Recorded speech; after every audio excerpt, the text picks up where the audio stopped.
दोस्तों आजकल हमारे देश भारत में खालिस्तान के बारे में बहुत चर्चा होती है और अगर आप सोशल मीडिया का इस्तेमाल करते हैं तो आपको कभी न कभी खालिस्तान के बारे में सुनने को मिल जाता है। लेकिन दोस्तों आखिर खालिस्तान है क्या, जिसके बारे में हमारे देश में समय समय पर चर्चा होती रहती है। तो दोस्तों खालिस्तान का मतलब होता है द लैंड ऑफ खालसा, यानी दोस्तों सिखों के लिए एक अलग देश। दोस्तों आसान भाषा में बोले तो कुछ सिख भारत से सिखों के लिए एक अलग देश की मांग कर रहे हैं, लेकिन दोस्तों हमारी सरकार हमेशा से इसे इनकार करती रही है। दोस्तों खालिस्तान का मैटर आपको छोटा लग रहा होगा, लेकिन दोस्तों इसी खालिस्तान की मांग के कारण हमने भारत की पहली महिला प्रधानमंत्री इंदिरा गांधी और पंजाब के एक सीएम और एक सेना प्रमुख हो चुके हैं, जिसको खालिस्तानियों ने मार दिया। तो दोस्तों चलिए जानते हैं खालिस्तान की पूरी कहानी। दोस्तों इसकी कहानी शुरू होती है 31 दिसंबर 1929 से। उस समय लाहौर में कांग्रेस का एक अधिवेशन हुआ। इस अधिवेशन में मोतीलाल नेहरू ने पूर्व स्वराज की मांग की। कांग्रेस की इस मांग की 3 समूहों ने विरोध किया।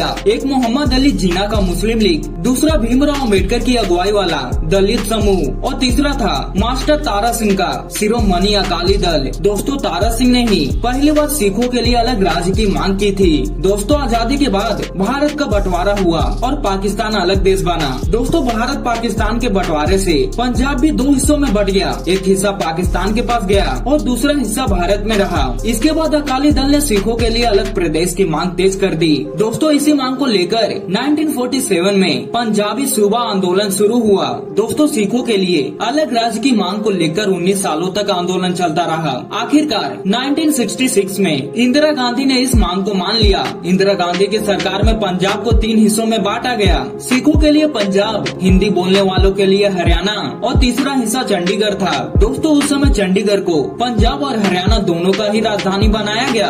राजधानी को लेकर आज भी पंजाब और हरियाणा के बीच कई बार विवाद होते रहते हैं। दोस्तों 1969 में पंजाब में विधानसभा चुनाव हुए। इस इलेक्शन में टांडा विधानसभा सीट से रिपब्लिक पार्टी ऑफ इंडिया के उम्मीदवार जगजीत सिंह चौहान भी खड़े हुए, लेकिन दोस्तों हार गए। इलेक्शन हारने के बाद जगजीत सिंह चौहान ब्रिटेन चले गए और वहाँ खालिस्तान आंदोलन की शुरुआत की। दोस्तों ये पहली बार था कि खालिस्तान के लिए दूसरे देश में आंदोलन हुआ। दोस्तों 1971 में जगजीत सिंह चौहान ने न्यूयॉर्क टाइम में खालिस्तान आंदोलन के लिए फंडिंग की मांग करते हुए एक एडवर्टाइजमेंट भी दिया। 1977 में जगजीत सिंह चौहान भारत फिर लौटे और 1979 में फिर से ब्रिटेन चले गए। दोस्तों ब्रिटेन जाकर उसने खालिस्तान नेशनल काउंसिल की स्थापना की। दोस्तों 1966 में इंदिरा गांधी की सरकार ने सिखों के लिए एक अलग प्रदेश तो बना दिया था। इससे पंजाब में कुछ सालों तक शांति रही, लेकिन दोस्तों 1973 में अकाली दल ने पंजाब को ज्यादा अधिकार देने की मांग की। पहले 1973 और फिर 1978 में अकाली दल ने आनंदपुर साहिब प्रस्ताव पास किया, जिसमें पंजाब को ज्यादा अधिकार देने के कुछ सुझाव रखे गए थे।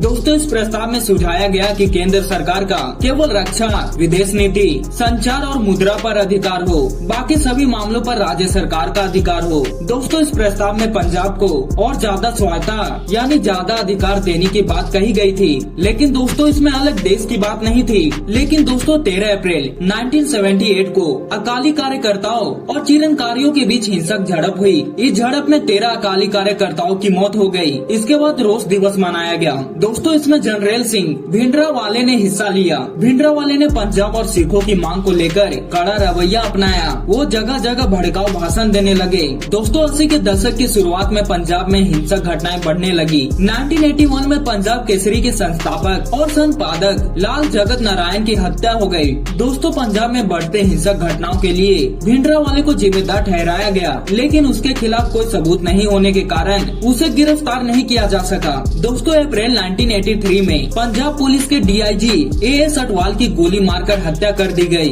दोस्तों कुछ दिन बाद पंजाब रोडवेज की बस में घुसे बंदूकधारियों ने कई हिंदुओं को मार दिया। दोस्तों बढ़ती हिंसक घटनाओं के बीच इंदिरा गांधी ने पंजाब की कांग्रेस सरकार को बर्खास्त कर दिया और राष्ट्रपति शासन लगा दिया, यानी दोस्तों पंजाब में इमरजेंसी डिक्लेयर कर दिया गया। दोस्तों इससे पहले 1982 में भिंडरावाले ने स्वर्ण मंदिर गोल्डन टेम्पल को अपना घर बना लिया। दोस्तों पंजाब में बढ़ती हिंसक घटनाओं को रोकने के लिए भिंडरावाले को पकड़ना बहुत जरूरी था। इसके लिए लिए इंदिरा गांधी की सरकार ने ऑपरेशन ब्लू स्टार लॉन्च किया। इसी ऑपरेशन के सैन्य कमांडर मेजर जनरल केएस करार का कहना था कि कुछ ही दिनों में खालिस्तान की घोषणा होने जा रही थी और दोस्तों उसे रोकने के लिए इस ऑपरेशन को जल्द से जल्द अंजाम देना जरूरी था। दोस्तों 1984 में ऑपरेशन ब्लू स्टार शुरू किया गया। 1 जून से ही सेना ने गोल्डन टेम्पल की घेराबंदी शुरू कर दी थी। पंजाब से आने वाले सभी ट्रेन को रोक दिया गया, बस सेवाएं रोक दी गई, फोन कनेक्शन भी काट दिए गए और दोस्तों विदेशी मीडिया को राज्य से बाहर जाने को कह दिया गया। और 3 जून 1984 को पंजाब में कर्फ्यू लगा दिया गया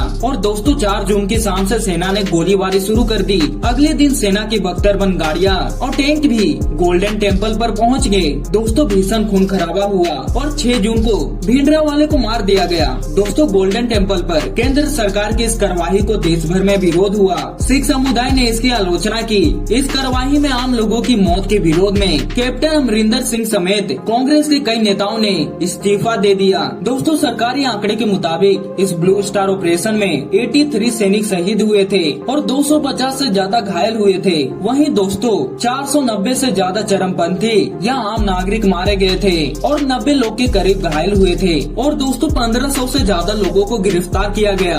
दोस्तों भिंडरावाले की मौत के बाद हालात बहुत बिगड़ गए। इस ऑपरेशन के 4 महीने बाद ही 31 अक्टूबर 1984 को प्रधानमंत्री इंदिरा गांधी की हत्या उनके 2 सिख बॉडीगार्ड सतवंत सिंह और बेअंत सिंह ने कर दी। दोस्तों इंदिरा गांधी पर इतनी गोली चलाई गई थी कि उनका शरीर छत बिछत हो चुका था। दोस्तों इंदिरा गांधी की हत्या के बाद पूरे देश भर में सिख विरोधी दंगे भड़क गए। सरकारी आंकड़े के मुताबिक अकेले दिल्ली में ही 2700 से ज्यादा सिखों को मौत के घाट उतार दिया गया। वहीं दोस्तों पूरे देश भर में 3300 से ज्यादा सिख मारे गए थे। दोस्तों ऐसा आरोप लगा था कि इन सिखों को विरोधी दंगों को कांग्रेस नेताओं ने ही हवा दी थी, यानी दोस्तों कांग्रेस नेताओं ने ही इन दंगों को भड़काया था। इसके बारे में कितना सच है दोस्तों कमेंट में जरूर बताइएगा। दोस्तों 23 जून 1985 को कनाडा के मॉन्ट्रियल से लंदन जा रही एयर इंडिया की फ्लाइट को हवा में ही बम से उड़ा दिया गया। दोस्तों इसे एरोप्लेन में सवार सभी 329 यात्री और क्रू मेंबर्स की मौतें हो गई। दोस्तों बब्बर खालसा ने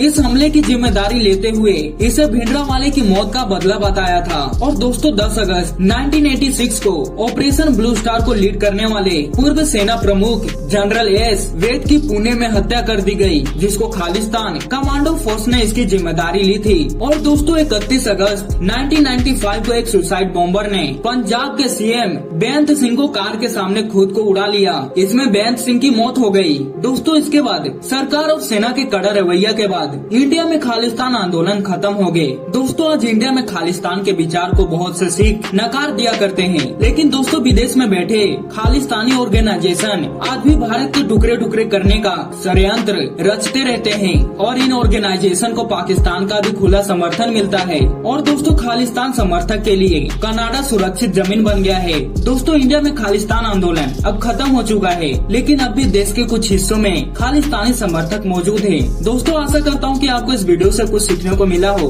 अगर वीडियो पसंद आई हो तो वीडियो को लाइक और चैनल को सब्सक्राइब करके बेल आइकन को ऑल जरूर करिएगा, ताकि हमारी ऐसी नॉलेजेबल वीडियो सबसे पहले आप तक पहुँच पाए।